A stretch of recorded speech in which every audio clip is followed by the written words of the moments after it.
So let's look at another example for the assignment method. So you are the hiring manager at an accounting firm headquartered in New York City. You've recently hired 3 new USM graduates and must decide at which regional offices to place them. However, there's also an opening in New York and you're willing to send one of them there if that relocation is more economical. Using the data on the next slide, what is the optimal assignment of personnel to offices? So we have Smith, Jones, and Torres. We have 3 offices: Omaha, Charlotte, and Cincinnati. And we see how much it would cost. So it looks like Omaha is the cheapest place to send anybody. Then it looks like it's kind of mixed between Charlotte and Cincinnati. And then we said we could send someone to relocate Smith to New York. It cost $1,000, Jones $800, and Torres $1,500. So what's different about this? Well, now we have 3 people going to 4 different jobs or locations.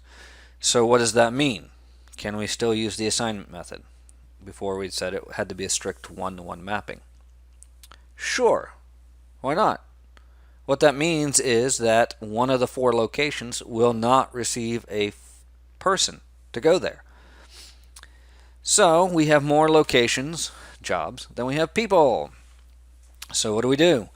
Luckily, we can still handle this in Excel without too much difficulty.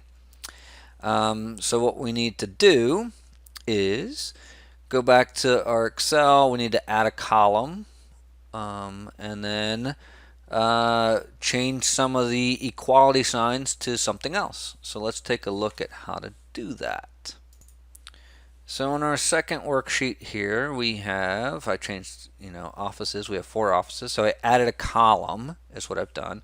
I put in all the data down here for the moving expenses. And again, I have a sum product here between, now we have 3 times 4, 12 variables. All right. And now we need to add in our constraint. So again, we're going to sum over each row. Right, so I can copy that down, and we want that person to only go to one of those cities, so that's still going to be an equal to 1 all the way down. And then we want to also, for our second set of constraints, sum over the column, and I can autofill that. And we want a 1 here, but now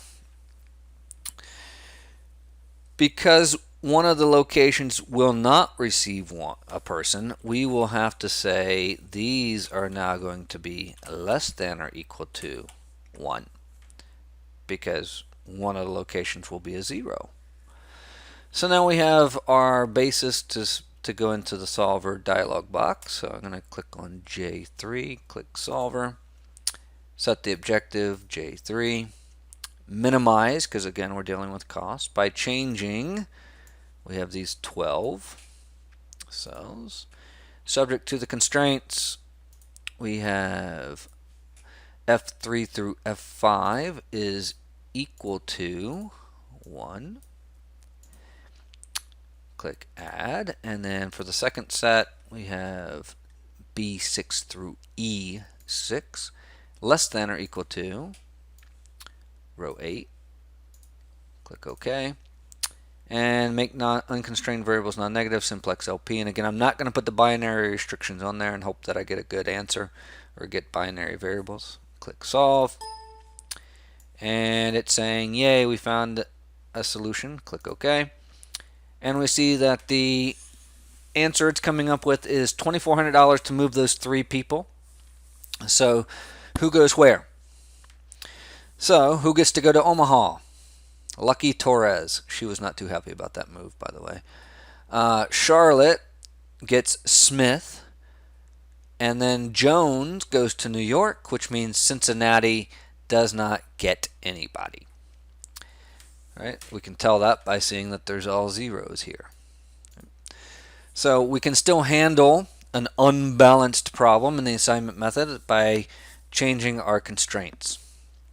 So that's a second example for the assignment method.